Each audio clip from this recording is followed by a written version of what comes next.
Hello दोस्तों, नमस्कार। आज का जो महत्वपूर्ण टॉपिक है वह है संयोजकता कोष इलेक्ट्रॉन युग्म प्रतिकर्षण सिद्धांत। इसे हम इंग्लिश में क्या बोलेंगे? BSEPR सिद्धांत, valence shell electron pair repulsion theory.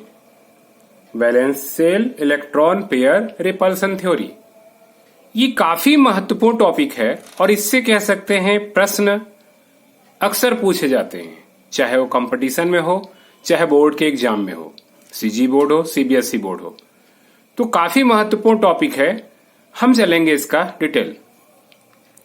दोस्तों, हम इसकी परिभाषा डायरेक्ट हम बता सकते हैं, बट क्या है इसमें कुछ शब्दों को हम समझना चाहेंगे। क्या होता है अनाबंधी इलेक्ट्रॉन युग्म या एकांकी इलेक्ट्रॉन युग्म? क्या होता है बंधी इलेक्ट्रॉन युग्म? जब तक इन शब्दों को हम नहीं समझेंगे तब तक क्या है हमको BSEPR सिद्धांत समझ में नहीं आएगा।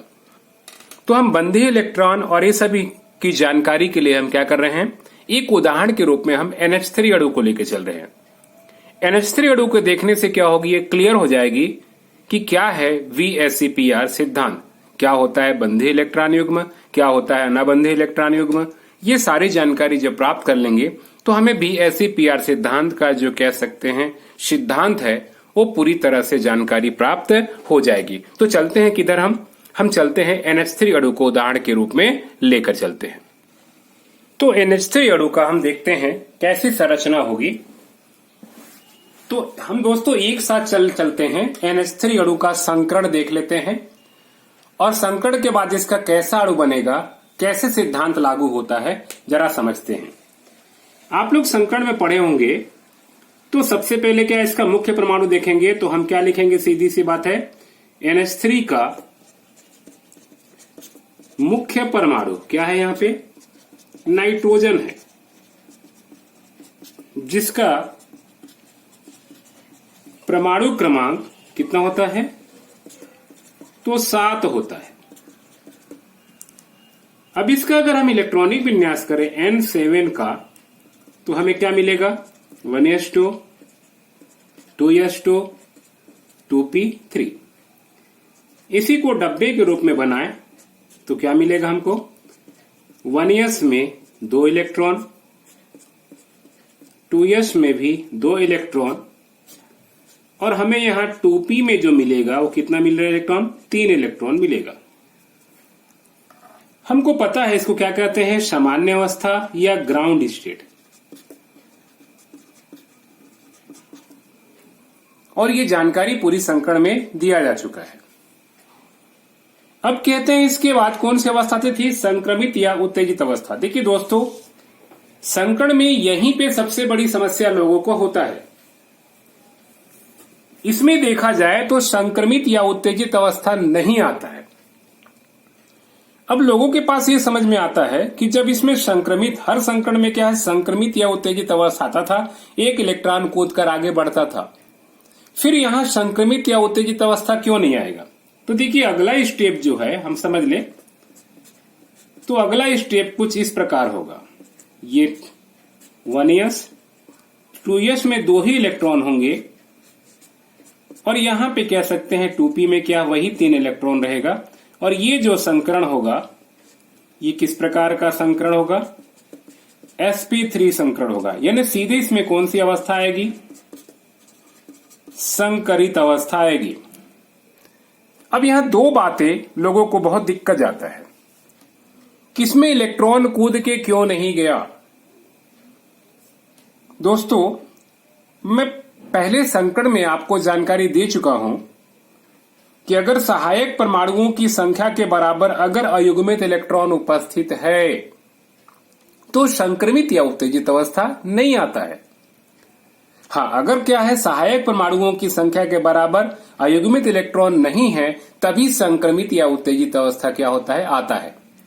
आप खुद अनुभव करिए कि नाइट्रोजन के साथ 3 हाइड्रोजन है, सहायक परमाणुओं की संख्या कितनी है, 3 है, और यहाँ अयुग्मित या सिंगल इलेक्ट्रॉनों की संख्या भी क्या है, 3 है। क्योंकि क्या होता है, यही अयुग्मित इलेक्ट्रॉन इस हाइड्रोजन परमाणुओं के साथ क्या करेगा, अतिव्यापन करेगा।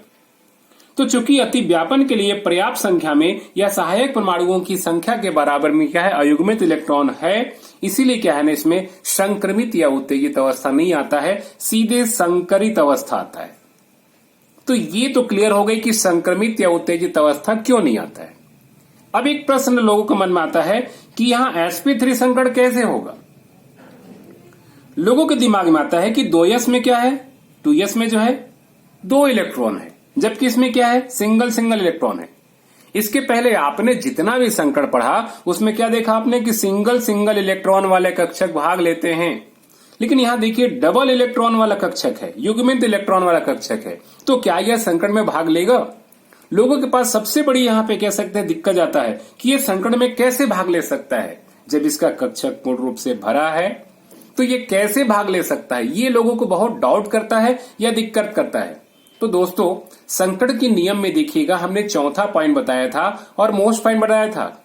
हमने वहां लिखा था कि संकरण में परमाणु कक्षक भाग लेते हैं, इलेक्ट्रॉन नहीं। लोग परेशान होते हैं, संकरण में क्या होता है, परमाणु कक्षक भाग लेते हैं, इलेक्ट्रॉन नहीं। वो हमने लिखा था स्पष्ट रूप से कि चाहे कक्षक पूर्ण रूप से भरा हो, चाहे कक्षक कैसा हो, अर्धपूर्ण हो, चाहे वो कक्षक कैसा हो, खाली हो, वो भी संकरण में भाग ले सकता है। तो ये दिमाग से प्रॉब्लम हटा दीजिए यहां पर कि संकरण में युग्मित इलेक्ट्रॉन वाला कक्षक भाग नहीं लेगा। चाहे युग्मित इलेक्ट्रॉन वाला कक्षक हो, चाहे सिंगल इलेक्ट्रॉन वाला कक्षक हो, चाहे वो खाली कक्षक हो, ध्यान रखिएगा ये सभी संकरण में क्या होता है, भाग लेगा। ठीक है दोस्तों, BSc-PR समझने के लिए हम थोड़ा डिटेल चल रहे हैं संकरण में। जैसे ही इस कार्डू का संरचना बनाएंगे ऑलरेडी आपको BSc-PR सिद्धांत क्या होगा समझ में आ जाएगा।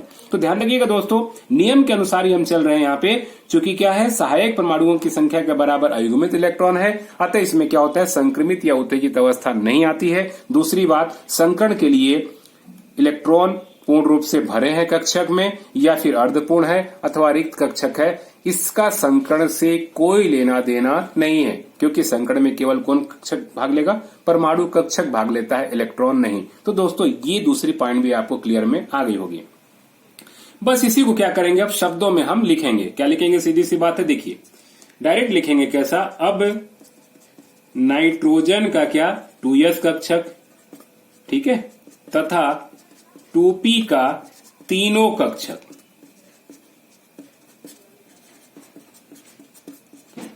आपस में मिश्रित या संकरित होकर, कितने, 4 है ना कक्षक, 1 2 3 और 1 4, तो यहां क्या होगा, 4 नए sp3 संकरित कक्षक का क्या करते हैं, निर्माण करते हैं। दोस्तों, अब हमने जो लिखा है ना उसी को क्या करेंगे, हम चित्र के माध्यम से दिखाएंगे। तो देखते हैं कैसा बनेगा इसका चित्र। करें नाइट्रोजन का 2s कक्षक, तो हम ले लेंगे यहां पे कैसा, नाइट्रोजन का 2s कक्षक। इसमें चूंकि 2 इलेक्ट्रॉन है तो हम 2 इलेक्ट्रॉन ही लेके चलेंगे। फिर करें 2p के तीनों कक्षक, तो हम यहां 2p के तीनों कक्षक बनाएंगे, एक कक्षक, एक दूसरा ऊपर वाला कक्षक और एक तीसरा कैसा, इधर वाला कक्षक। तीनों में चूंकि सिंगल सिंगल इलेक्ट्रॉन है तो तीनों में हम क्या लिखेंगे, सिंगल सिंगल दिखा देंगे। यहां क्या लिखेंगे हम, नाइट्रोजन के 2p का कैसा है यहां पे, तो तीनों कक्षक है। क्या कर रहा है यहां पे, तो ये संकरण कर रहा है। तो कैसा बनेगा, जैसा CH4 का दोस्तों वैसे ही बनेगा यहां पे, बस इलेक्ट्रॉन रखने का डिफरेंस क्या बदल जाएगा। हमने क्या कहा था, पहले पंखे के 3 डायन से क्या करेंगे, हम इस प्रकार 3 रख देंगे। चौथा क्या होगा, पीछे साइड रहता है, इसी से सटा के रखेंगे, थोड़ा छोटा बनाएंगे, इसकी इधर, ये दोनों का इधर और इसका इधर। अब चूंकि देखिए इसमें एक में क्या होगा, 2 इलेक्ट्रॉन चला आएगा, बाकी 3 में क्या होंगे, सिंगल इलेक्ट्रॉन। ये क्या कहलाएगा यहाँ पे, नाइट्रोजन का sp3 संकरित कक्षक। दोस्तों यहां तक क्या होगी, ये क्लियर हो गई होगी। आगे की ओर चलते हैं। तो यहां नाइट्रोजन का sp3 कक्षक क्या है, बन चुका है। अब क्या करेगा, वो हाइड्रोजन के साथ क्या करेगा, अतिव्यापन करेगा। ठीक है, अब उसी को शब्दों में लिखेंगे हम। कैसे लिखेंगे, देखिए सहायक परमाणु क्या है, यहाँ पे हाइड्रोजन है, इलेक्ट्रॉन एक ही होता है, इलेक्ट्रॉनिक विन्यास करेंगे तो क्या होगा, 1s1 लिखेंगे। इसी को शब्दों में लिखेंगे। क्या लिखेंगे कि अब ये नाइट्रोजन का sp3 संकरित कक्षक। ठीक है, कितने सहायक परमाणु? 3। तो क्या लिखेंगे? 3 हाइड्रोजन परमाणुओं के साथ अतिव्यापन कर क्या बनाता है? NH3 अणु बनाता है। डायग्राम से पहले क्या हम NH3 अणु का इलेक्ट्रॉनिक विन्यास वाला बनाएंगे। देखिए 1s में क्या था? पहले से 2 इलेक्ट्रॉन था। 2s में भी पहले से क्या था? 2 इलेक्ट्रॉन था। हाँ, 2p में क्या था? तीनों में सिंगल इलेक्ट्रॉन था। 1 इलेक्ट्रॉन, 2 इलेक्ट्रॉन, 3। यही क्या है? हाइड्रोजन के इलेक्ट्रॉन इसके साथ क्या करेगा? अति व्यापन करेगा। इसी को लिखेंगे हम कौन सा? अति व्यापन अवस्था। दोस्तों, जो हमने यहां पे लिखा उसी को क्या करेंगे? हम डायग्राम के रूप में दिखाएंगे। चलिए देखते हैं कैसा बनेगा डायग्राम। तो कह रहा है क्या? नाइट्रोजन का sp3 संकरित कक्षक। तो हम बना लेंगे यहां पे नाइट्रोजन का, छोटा बना रहा हूं क्योंकि उधर हमें चित्र डिटेल बनाना है। इस प्रकार ये बना लेंगे हम नाइट्रोजन का sp3 संकरित कक्षक। इस प्रकार हम बना लेंगे। तो ये हमारा क्या हो गया? नाइट्रोजन का sp3 संकरित कक्षक। अब देखिए यहां देखा जाए तो क्या है? हाइड्रोजन का ही होगा। 1s कक्षक। इसमें कितने? 3 है। तो 3 हाइड्रोजन का 1s कक्षक क्या करेगा? अति व्यापन करेगा। तो दोस्तों कैसा चित्र बनेगा इसको जरा हम लोग देखते हैं।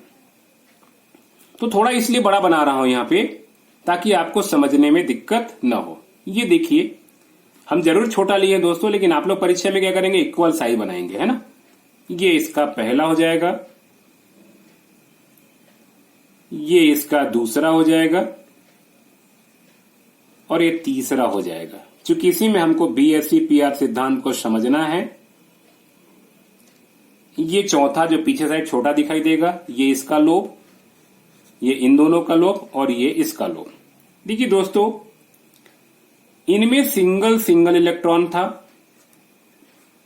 ये सिंगल इलेक्ट्रॉन वाला ही क्या करेगा? भाग लेगा। किसमें? अति व्यापन में। इस प्रकार ये दूसरा हाइड्रोजन और ये तीसरा हाइड्रोजन, ये ऐसा बंध बनेगा। जबकि ये 2 इलेक्ट्रॉन जो है दिख रहा होगा, ये रासायनिक बंध में भाग नहीं लग लेगा। इसे हम क्या करेंगे? डॉट के रूप में दिखा रहे हैं। देखिए चूंकि ये बंध बनाने में भाग नहीं लिया, इसीलिए इसको हम कहते हैं क्या? अनाबंधी इलेक्ट्रॉन युग्म।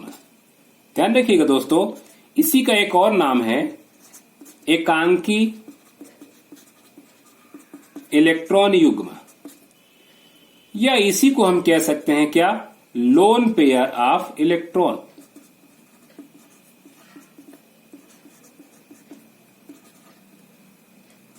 लोन पेयर ऑफ इलेक्ट्रॉन, यही है लोन पेयर ऑफ इलेक्ट्रॉन। और ये जो दिख रहा है, ध्यान रखिएगा, जो बंध में भाग ले रहा है, इसको कहा जाता है यहां पे क्या? चूंकि रासायनिक बंध में भाग ले रहा है, इसीलिए इसको हम कहेंगे कैसा? हम बंधी इलेक्ट्रॉन या बंधी इलेक्ट्रॉन युग्म भी कह सकते हैं। बंधी इलेक्ट्रॉन या बंधी इलेक्ट्रॉन युग्म भी, चूंकि जोड़े में है तो युग्म शब्द भी इस्तेमाल कर सकते हैं। देखिए दोस्तों, यही 2 शब्दों को समझने के लिए हम संकरण का डिटेल चले। तो क्या है अनाबंधी इलेक्ट्रॉन युग्म या एकांकी या लोन पेयर ऑफ इलेक्ट्रॉन? जो रासायनिक बंध में भाग नहीं ली, यानी संकरण में जरूर कक्षक भाग लिया, AbsP3 है, BsP3 है, BsP3 है, BsP3 है, बट इनके इलेक्ट्रॉन क्या है? अति व्यापन में भाग नहीं ले रहा है।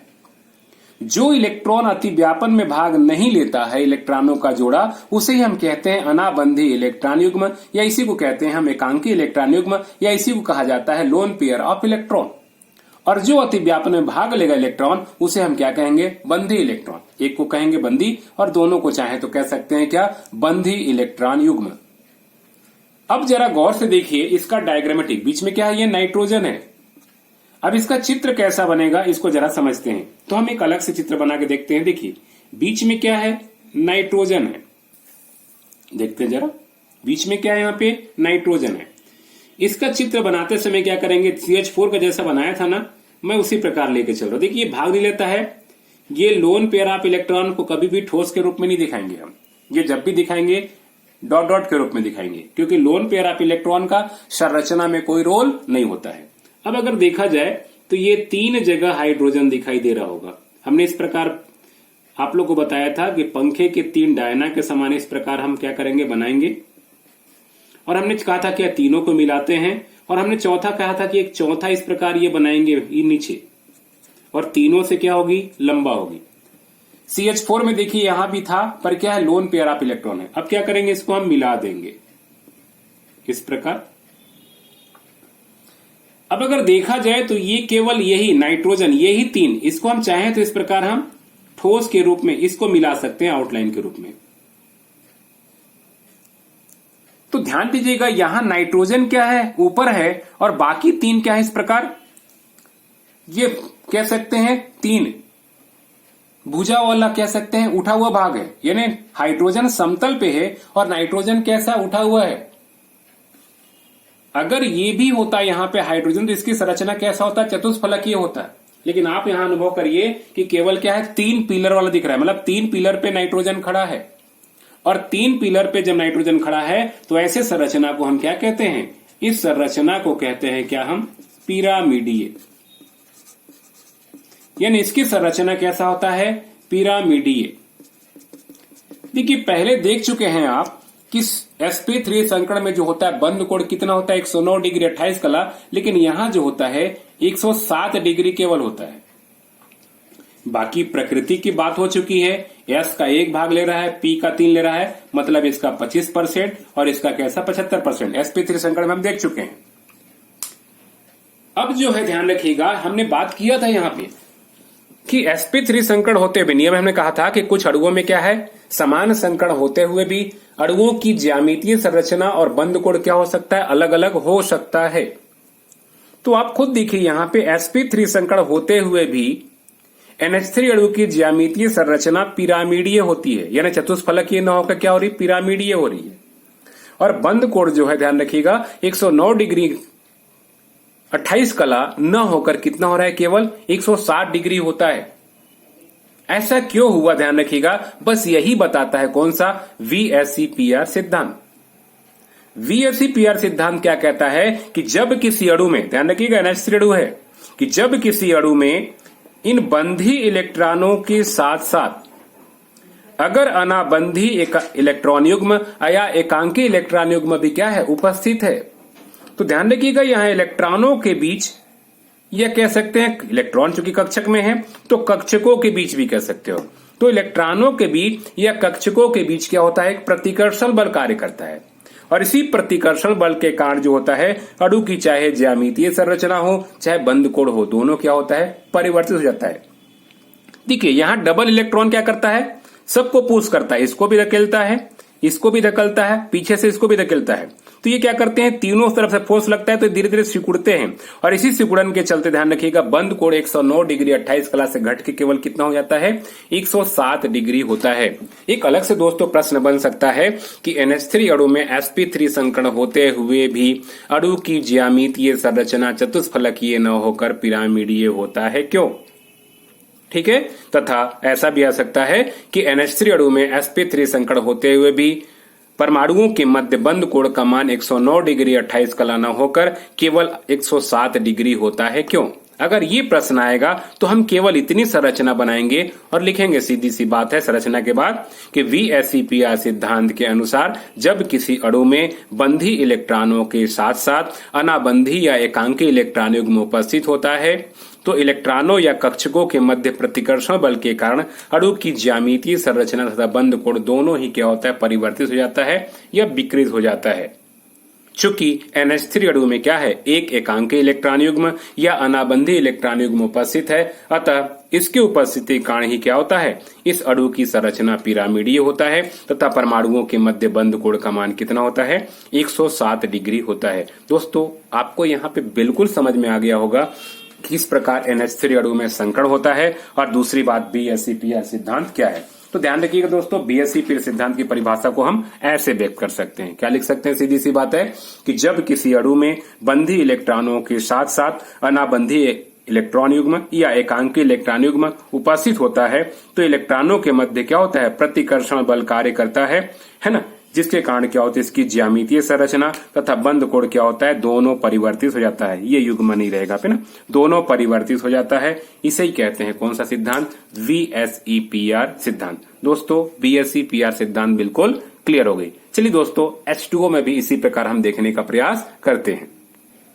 तो H2O अणु में देखते हैं दोस्तों कैसे संकरण होगा और किस प्रकार यहाँ भी VSE-PR सिद्धांत लागू होगा, और इसमें देखेंगे कितने अनाबंधी इलेक्ट्रॉन युग्म या एकांकी इलेक्ट्रॉन युग्म उपस्थित है। देखिए दोस्तों, H2O अणु का मुख्य परमाणु क्या होगा, O। हमने क्या कहा था, जो सिंगल इलेक्ट्रॉन होगा, सिंगल परमाणु होगा वही मेन होगा, या जो अधिक बंध बनाएगा। ऑक्सीजन ही क्या करता है, दोनों को जोड़ता है, इसका मुख्य परमाणु क्या होगा, ऑक्सीजन होगा। तो हम ऐसा लिख सकते हैं, कैसा, H2O का मुख्य परमाणु क्या है, ऑक्सीजन है,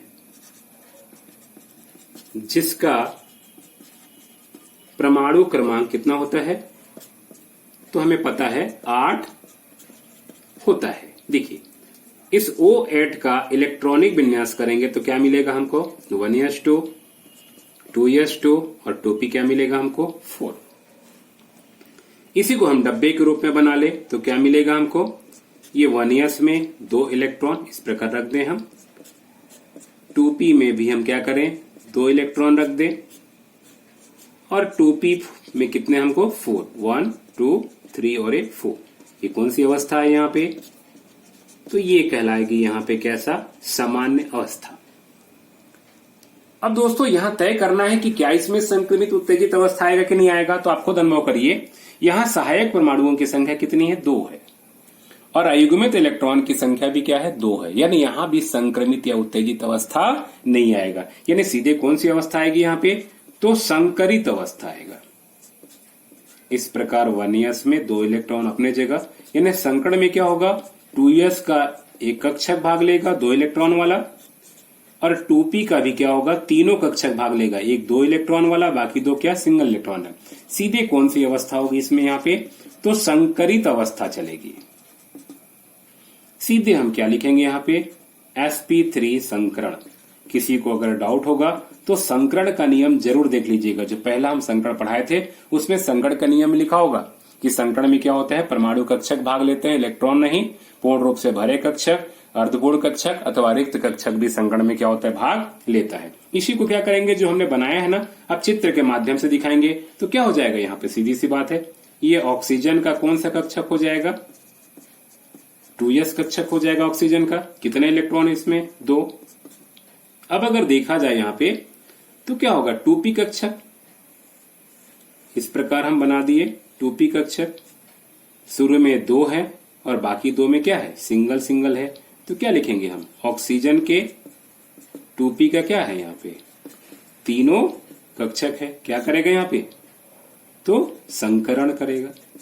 तो कैसा बनेगा फिगर, बना देते हैं इस प्रकार। ये एक सेम ऐसी बनेगा जैसा था NH3 में, 3 बार आएगा, एक छोटा पीछे साइड, इसके दोनों लोग ऊपर, इधर एक, इसमें कितने, 2 इलेक्ट्रॉन, इसमें भी कितने, 2 इलेक्ट्रॉन, बाकी 2 में क्या होंगे, सिंगल सिंगल इलेक्ट्रॉन। क्या लिखेंगे यहाँ पे, ऑक्सीजन का sp3 संकरित कक्षक।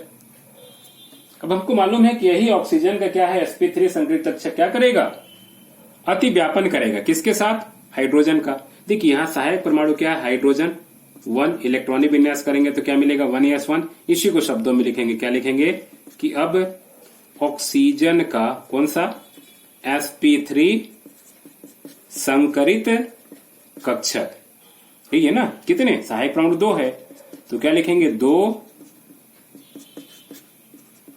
हाइड्रोजन परमाणुओं के साथ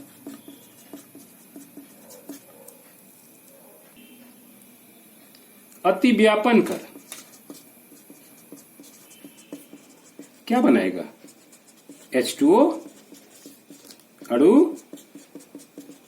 बनाता है। तो हम बना देंगे यहाँ पे सीधे H2O अणु।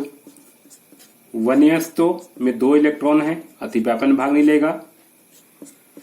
2s में भी क्या है, 2 इलेक्ट्रॉन, अतिव्यापन भाग नहीं लेगा। हाँ, 2p में क्या है, 1 में 2 इलेक्ट्रॉन है, ये भी नहीं लेगा भाग। हाँ, ये 2 भाग लेंगे, इस प्रकार डैडेस दिखाएंगे यहाँ पे। ये किसका इलेक्ट्रॉन है, हाइड्रोजन का है। ये कौन सा अवस्था क्या कहलाएगा, अति व्यापन अवस्था कहलाएगा। ठीक है दोस्तों, यहां पे जो है एक चीज छूट रहा होगा, इसको यहां पे लिखना हमको चाहिए था ना। क्या लिखेंगे इसके पहले कि अब ऑक्सीजन का एक 2s कक्षक तथा 2p के तीनों कक्षक आपस में मिश्रित होकर या संकरित होकर के कितने 4 नए sp3 संकरित कक्षक का निर्माण करते हैं। ये हमने नहीं लिखा है, आप लिख लीजिएगा। चलिए आगे चले। तो ये अतिव्यापन क्या है, क्लियर हुई।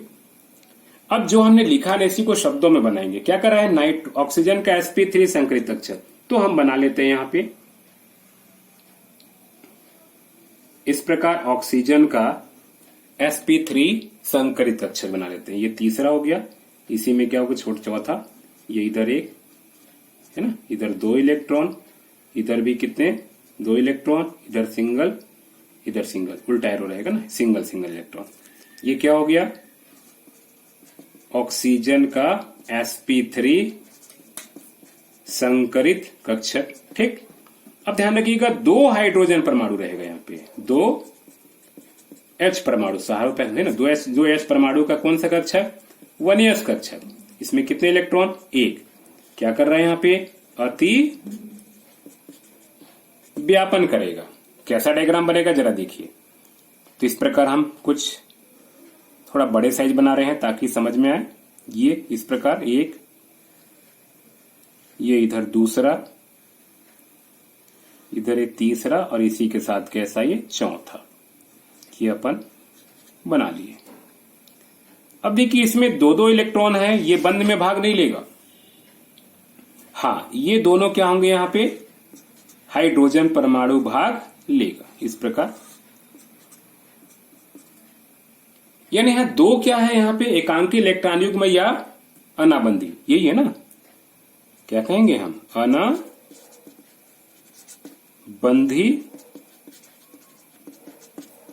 इलेक्ट्रॉन युग्म, या इसी को क्या कहेंगे हम, एकांकी इलेक्ट्रॉन युग्म, या इसी को कहते हैं हम क्या, लोन पेयर ऑफ इलेक्ट्रॉन, वही है ना।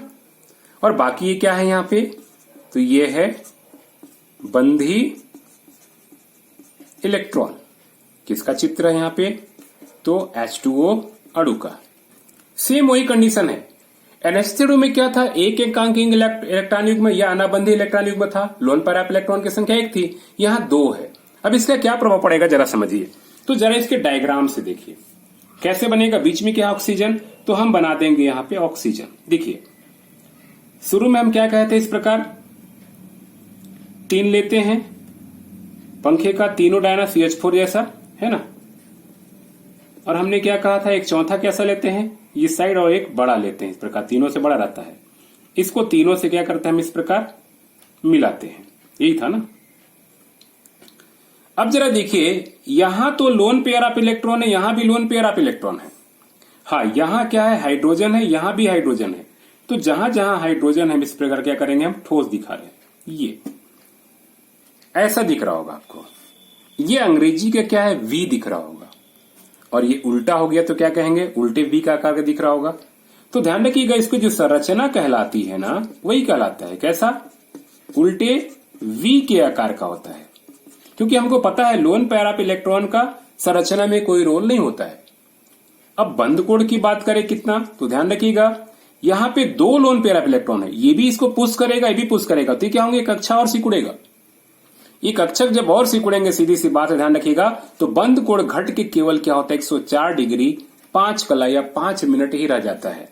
बाकी तो प्रकृति वही रहेगा, क्योंकि यश का 25% भाग लेगा, पी का 3 कक्षक मतलब 75% रहेगा। तो आप देख रहे हैं यहाँ पे 2 लोन पेयर ऑफ इलेक्ट्रॉन के कारण, या 2 अनाबंधी इलेक्ट्रॉन युग्म के कारण, या 2 एकांकी इलेक्ट्रॉन युग्म के कारण क्या हो सकता है, इसकी संरचना कैसा दिख रहा होगा, उल्टे V के आकार का हो जाता है। और बंद कोण कितना हो जाता है, केवल 104 डिग्री 5 कला। डबल है ना, ये भी पुश करेगा, ये भी पुश करेंगे, तो क्या होंगे, दोनों कक्षक आपस में क्या होंगे और सिकुड़ जाएंगे। ये दोनों कक्षक सिकुड़ के जब एक दूसरे के पास आएगा तो इन दोनों के बीच जो बंद कोण है घट के कितना रह जाएगी, 104 डिग्री 5 कला रह जाएगा। ठीक है, बस यही है दोस्तों, कौन सा, VSEPR सिद्धांत, कि जब किसी अणु में क्या होता है, बंधी इलेक्ट्रॉनों के साथ, दोनों बंधी है ना, बंधी इलेक्ट्रॉनों के साथ साथ अनाबंधी इलेक्ट्रॉन युग्म या एकांकी इलेक्ट्रॉन युग्म या लोन पेयर ऑफ इलेक्ट्रॉन उपस्थित होता है, तो इलेक्ट्रॉनों या कक्षकों के मध्य प्रतिकर्षण बल के कारण क्या होता है, अणु की ज्यामितीय संरचना तथा बंद कोण दोनों क्या होता है, परिवर्तित हो जाता है। दोस्तों यहाँ एक क्वेश्चन और क्या बनेगा, हम बात कर चुके थे, प्रश्न आ सकता है कि H2O अणु में sp3 संकरण होते हुए भी अणु की ज्यामितीय संरचना चतुष्फलकीय न होकर उल्टे V के आकार का होता है, क्यों, तथा परमाणुओं के मध्य बंद कोण का मान 104 डिग्री 5 कला होता है, क्यों। तो इसका जवाब कैसे लिखेंगे, मैं बोल दे रहा हूं, सीधी सी बात है कि जब किसी अणु में क्या होता है, बंधी इलेक्ट्रॉनों के साथ साथ अनाबंधी या एकांकी इलेक्ट्रॉन युग्म, ऐसा लिखेंगे VSEPR सिद्धांत के अनुसार। और आगे लिखेंगे कि जब किसी अणु में बंधी इलेक्ट्रॉनों के साथ साथ अनाबंधी या एकांकी इलेक्ट्रॉन युग्म उपस्थित होता है, तो इलेक्ट्रॉनों या कक्षकों के मध्य प्रतिकर्षण बल कार्य करने के कारण अणुओं की ज्यामितीय संरचना तथा बंद कोण दोनों परिवर्तित हो जाती है। लिखने के बाद क्या करेंगे, केवल इस चित्र को बनाएंगे और आगे नीचे लिखेंगे कि चूंकि H2O अणु में क्या होता है, दो एकांकी इलेक्ट्रॉन युग्म या अनाबंधी इलेक्ट्रॉन युग्म या फिर लोन पेयर ऑफ इलेक्ट्रॉन उपस्थित होता है, जिसके कारण क्या होता है, H2O अणु की ज्यामितीय संरचना उल्टे V के आकार का होता है तथा परमाणुओं के मध्य जो बंद कोण का मान होता है वो कितना होता है, 104 डिग्री 5 कला होती है। दोस्तों यहाँ पे NH3 और H2O का संकरण भी आपको पूरी तरह से समझ में आ गया होगा। इसके अलावा VSEPR सिद्धांत क्या है ये भी समझ में आ गया होगा। ठीक है, उम्मीद है NH3 और H2O की संकरण जो होगी पूरी तरह से समझ में आ गई होगी। दोस्तों अगर संकरण में यहाँ पे कोई डाउट्स होगी तो प्लीज संकरण के हम 2 वीडियो पहले बना चुके हैं, उसको आप लोग जरूर देख लीजिएगा, तभी ये क्या होगा पूरी तरह से समझ में आएगा। अभी भी कई लोग को समस्या होता है कि ये क्या संकरण है, कैसे क्या होता है, तो जब तक संकरण और संकरण के नियम नहीं देख पाएंगे तब तक आपको समझने में क्या होगा, दिक्कत होगा। ओके दोस्तों, उम्मीद है वीडियो पसंद आया होगा, प्लीज शेयर और लाइक जरूर करेंगे। ओके दोस्तों, थैंक यू।